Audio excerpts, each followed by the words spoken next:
Director General of the Africa Centre for Disease Control and Prevention, Africa-CDC, Dr. Jean Kaseya, has called on the African leaders to allocate 15% of the country's budgets to development of health infrastructure on the continent.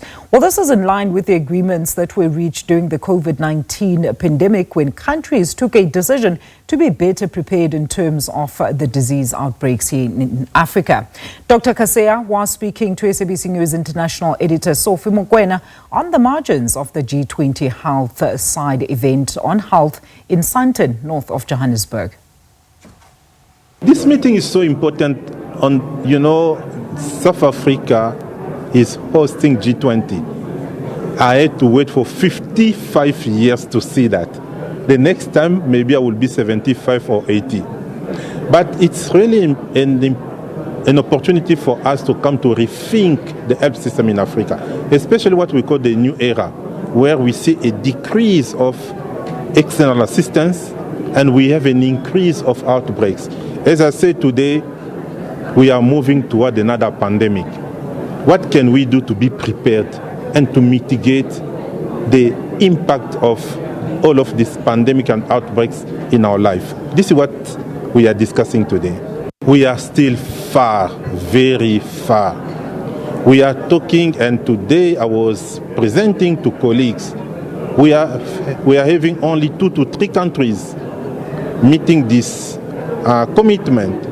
And we still have a number of African countries, more than 30 countries, providing less than 10%. And that one doesn't help. In addition to less money, there is also inefficiency. The way we are using this money that we are getting. I think what Africa-CDC is doing is to work with all ministers of finance and health to bring them together and to see how we can improve, to allocate more resources and to use efficiently resources that we have. The other important issue is the three-pronged strategy. Can you take us through that strategy, and perhaps what do you hope to achieve? This one for me is the major focus for the next 3, 4, 5 years. My African fellows, they have to understand the assistance we're getting from Western countries is gone.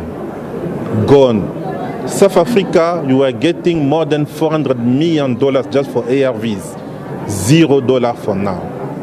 But so many African countries are not like South Africa, because South Africa is providing more than 90% of your needs. I know of other African countries, they are relying 100% to external funding. This is why we decided to bring head of state together, ministers together, partners together, to have what we call the 3-pillar strategy. That means, first, more domestic resources. Our government must contribute more to have more money for the health sector. Second, more innovative financing. How can we create some money, like airline tax? This one will help us to have more resources to support countries. And third one, the most important one, investment. This is what we call the blended finance.